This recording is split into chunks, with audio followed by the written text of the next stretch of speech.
their environments. This is a far simpler system than the real-life counterpart that we use today that takes into account a planet's mass, orbit, composition, and even the star it orbits, if any.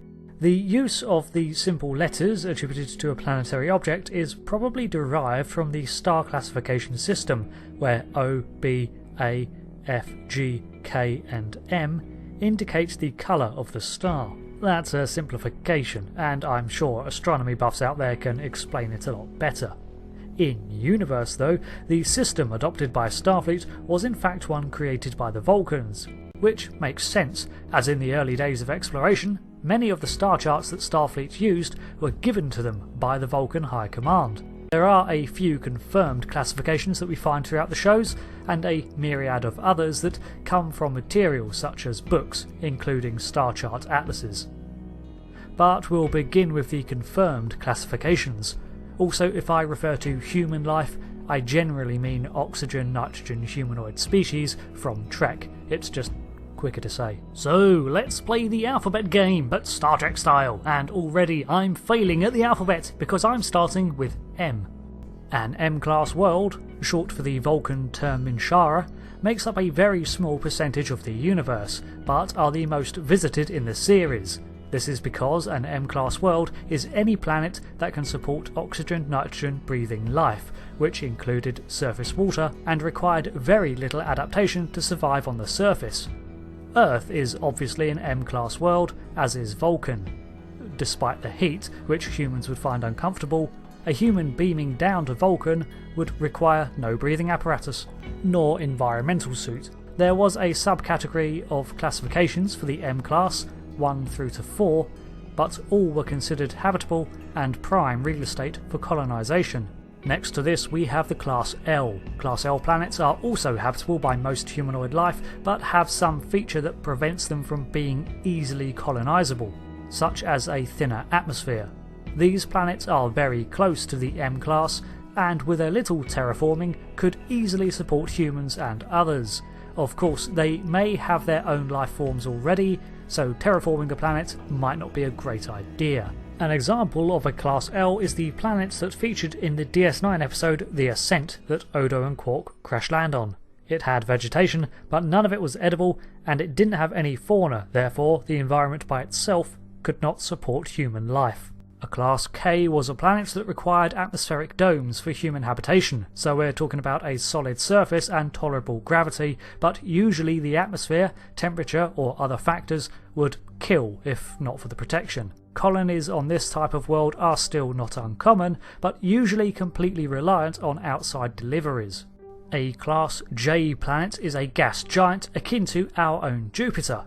These planets are not suitable for colonisation as there is no surface to settle. Maybe some strange life has adapted to them somehow, but with atmospheric pressure and the like, we'll probably never know. There is also a subgroup of at least 9 variations which may refer to the atmospheric composition, because there is also a Class T planet, which is also a gas giant but seems to be one of a super size called Ultra Giant. The Voyager episode Good Shepherd featured a Class T. Class N planets are back to being solid ground, but are uninhabitable for humans, requiring a lot of adaptation and technology to support human life. It is worth noting though that Class N planets can be inhabited by a species that do not have the same atmospheric requirements as a human. Inhabitants from a Class N world, however, usually cannot mingle with Class M dwellers, even wearing breathing gear, as their atmospheric requirements are too severe. Venus is regarded as a Class N planet in apocryphal material. Class H was a classification of planets that is considered uninhabitable for human life due to intense radiation, even if it has oxygen in its atmosphere and water. Tau Cygni 5 has an oxygen-argon atmosphere, breathable by humans, but it was the intense hyperonic radiation that made it unlikely as a colony world. Despite this, however, some stranded individuals were able to eventually thrive there after becoming immune to the radiation. A Class D planet is a planet or planetoid of rock that is incapable of supporting human life due to a lack of atmosphere. You can see a Class D object quite clearly from Earth. Luna, our own moon, is considered a Class D planetoid. Due to their nature, they can be colonised, but terraforming is highly unlikely. instead requiring pressure domes to survive and usually artificial gravity to make up for the smaller mass of the objects. Though there has been the odd rule breaker that had an oxygen-nitrogen atmosphere. Class Y planets are colloquially known as Demon class due to their hellish environment. Such planets have solid ground, but atmospheres that could burn, asphyxiate and poison all at once.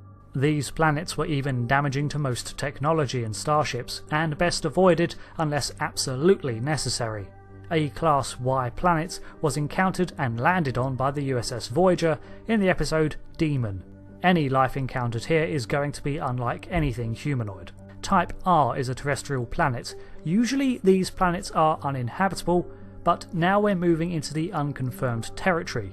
The Class R could apply to a rogue planet, and due to the fact that they orbit no star for warmth or energy, they are usually barren of life. However, several inhabited versions have been discovered, such as Dakala and perhaps the Founder's homeworld, though both of these planets can support human life, Dakala due to the geological activity providing the atmosphere and warmth, and the Founder's world may be terraformed by the Great Link. The rest of these classifications have yet to be identified on screen. Class A are young geothermally active planets that are mostly molten. B is a barren world heated by very close proximity to a star, such as Mercury. Class C is a dead, rocky world, no heat, no life, and usually was once a different classification. E is a molten world too hot to support life, and a Class F is also molten but could sustain a habitat with effort. A Class G planet is one that has cooled to create a crystalline surface in places. Class I is a gas supergiant. O is reserved for Class M planets that have a high level of surface water, over 80%, so Earth would be close to this designation. Class P is a frozen world with a habitable atmosphere but generally survivable conditions provided care is taken and exposure minimal. Andoria would be considered such a planet as the surface would not kill you due to its composition, just its frigid temperature. Class Q planets are best surmised with a bit of everything.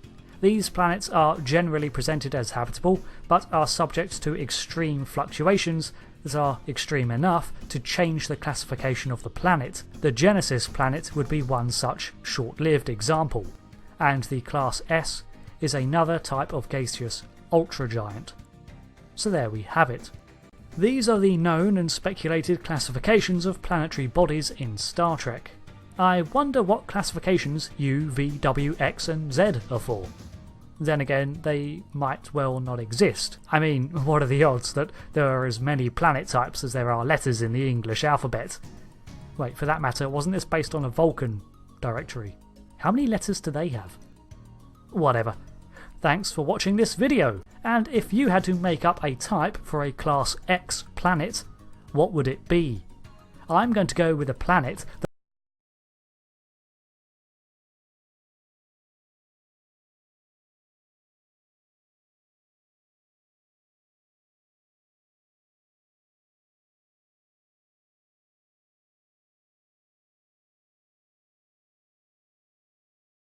The Mega Man robot masters were not always evil. In fact, most were mechanized workers created specifically to make life on Earth more efficient and wonderful. And then that massive donger, Dr. Wily, turned them on us. So Mega Man destroyed them, and the world was saved.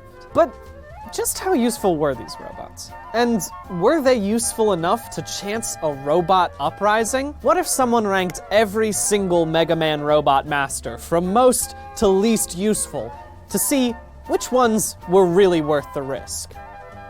Someone should try to do that.